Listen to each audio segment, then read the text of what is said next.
जय श्री राम दोस्तों। आज मैं रामायण के खलनायक रावण के बारे में बात करूंगा। रावण महापंडित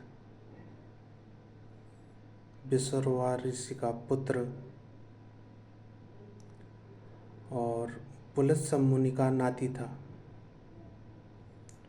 पुलत्स्य मुनि महर्षि थे जो कि हमारे सप्त ऋषि मंडल में एक तारा पुलत्स्य मुनि के नाम से भी है।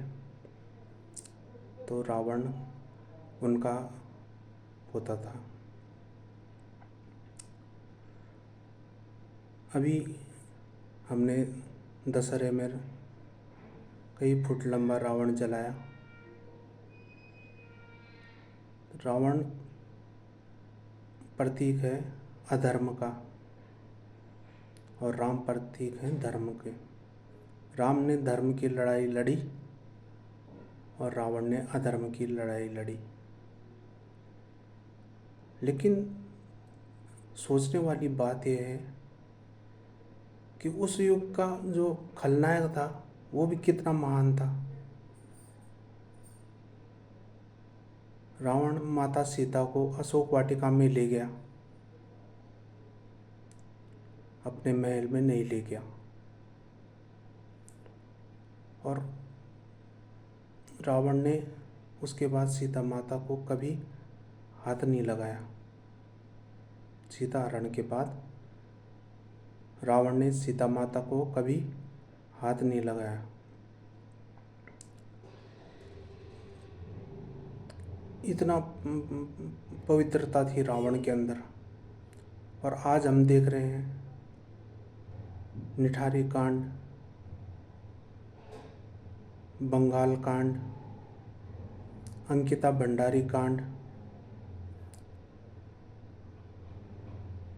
इन रावणों का क्या होगा?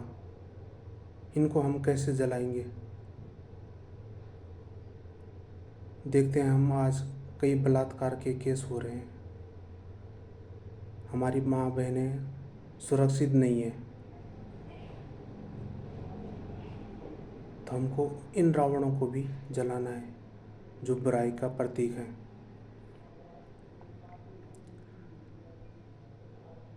रावण कुबेर का सौतेला भाई था और रावण के भाई कुंभकर्ण और विभीषण थे। इन्होंने कई वर्ष ब्रह्मा जी की तपस्या की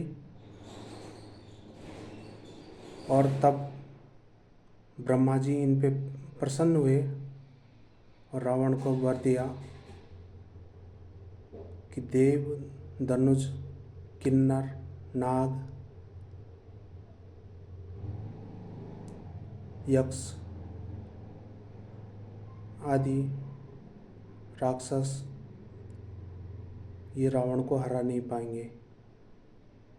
देव, धनुज, किन्नर, अरु, नागा, देव, धनुज, किन्नर, अरु, नागा, जीतहूँ सबको भय त्यागा, जीतहूँ सबको भय त्यागा। सीता स्वयंवर में भी रावण पहुंचता है, लेकिन धनुष नहीं उठा पाता। शिव शंकर का धनुष होता है, उसको नहीं उठा पाता। उसके बाद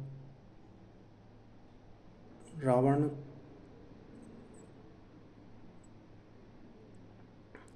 जब श्री रामचंद्र जी ने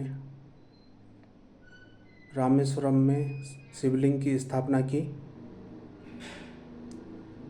तो जामवंत जी से पूछा श्री राम जी ने कि जामवंत जी, मैं शिव यज्ञ करना चाहता हूँ, मेरे लिए पुरोहित का बंदोबस्त कीजिए। तो जामवंत जी बोले, महाराज इस समुद्र तट पर पुरोहित कहाँ मिलेगा। एक पुरोहित है, लंकापति रावण, जो कि ब्राह्मण भी है अर्थात वैष्णव भी है और शिव का भक्त है अर्थात शैव भी है। तो श्री राम जी ने जामवंत जी को रावण के पास भेजा।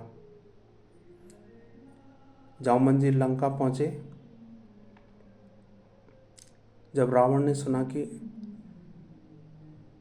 दादा जामवंत आए हैं, क्योंकि जामवंत जी रावण के पितामह के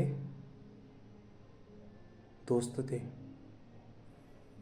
तो जब रावण ने सुना कि पितामह जामवंत आए हैं, तो अपने सैनिकों को कहा कि जब दादा जामवंत आए तो हाथ जोड़ के खड़े हो जाना और उनको महल का रास्ता दिखाना। जामवंत जी महल में पहुँचे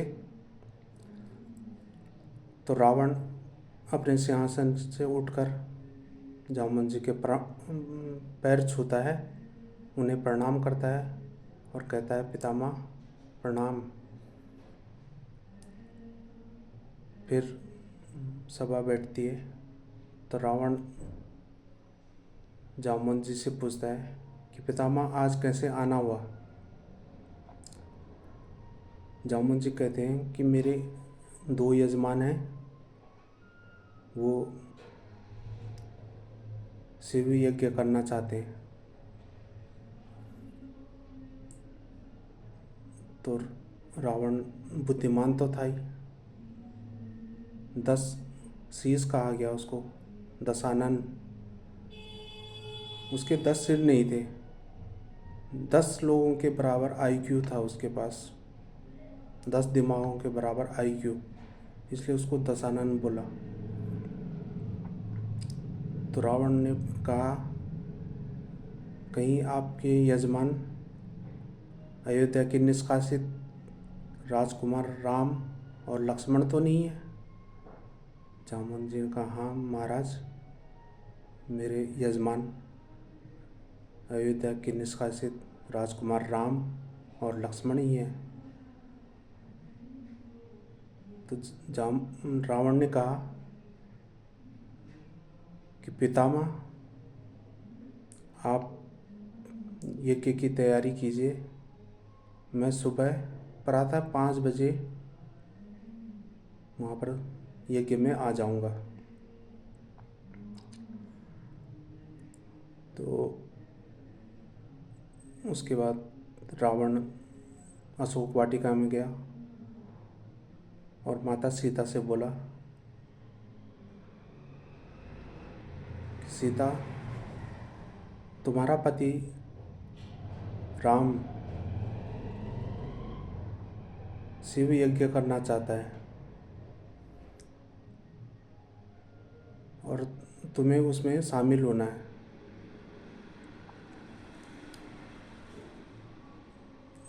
तो सुबह प्रातः नहा धो के नए वस्त्र पहनकर तैयार हो जाना, तुम्हें उस पूजा में उनके साथ बैठना है। उसके बाद रावण महल में आया। प्रातः 5 बजे रावण माथे पर तिलक लगाए, धोती और कुर्ता पहने, पुरोहित के वेश में रथ में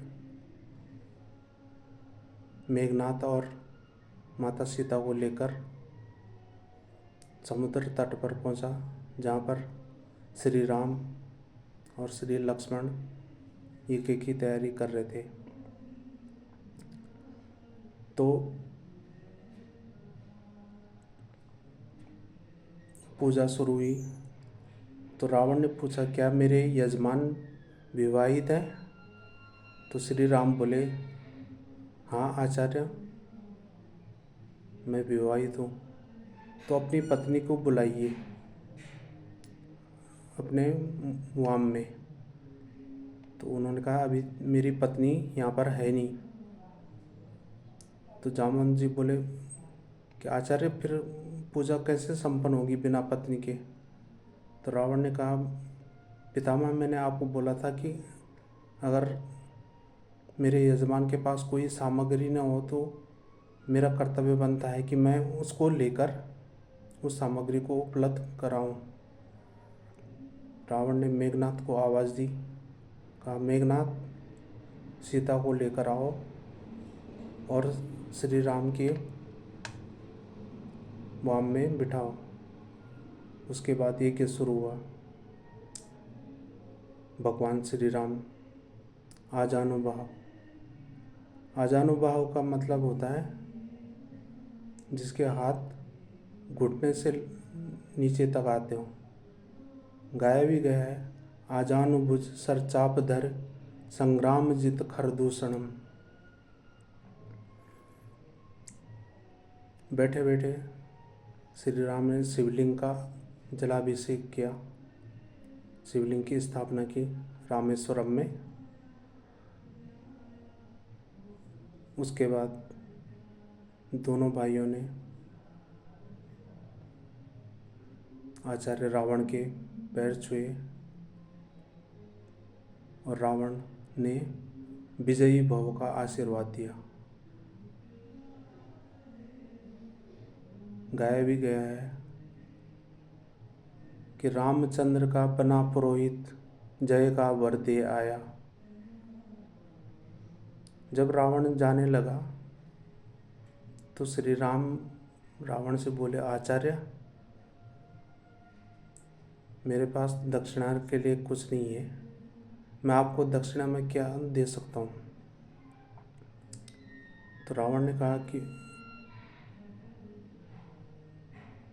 राम मुझे वचन दो दक्षिणा के रूप में कि जब मेरी मृत्यु का समय आए तो मेरे दोनों यजमान राम और लक्ष्मण मेरे समीप हों, मेरे अंत समय में मेरे समीप हों।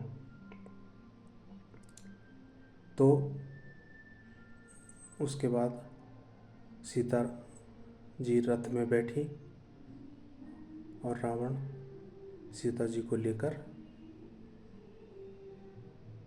लंका लौट आया। तो देखो मित्रों,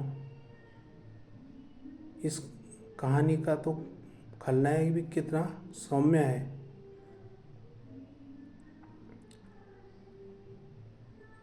और रावण इतना विकराल था कि एक गाना है रावण के ऊपर, बेसुमारों को तहे, बेसुमारों को तहे, खाक में मिलाया मैंने, बेसुमारों को तहे, खाक में मिलाया मैंने, सर्व के भंग करो, सर्व के भंग करो, कैलाश उठाया मैंने, बेसुमारों को तहे, खाक में मिलाया मैंने, बेसुमारों को तहे। जिस तरफ बढ़ गया मैं, हाँ जिस तरफ बढ़ गया मैं, उसको मिटा कर छोड़ा, जिस तरफ बढ़ गया मैं, उसको मिटा कर छोड़ा, चूस दिया फूक दिया, हे चूस दिया फूक दिया, खाक में मिलाया मैंने, बेसुमारों को तहे, खाक में मिलाया मैंने बेसुमारों को तहे।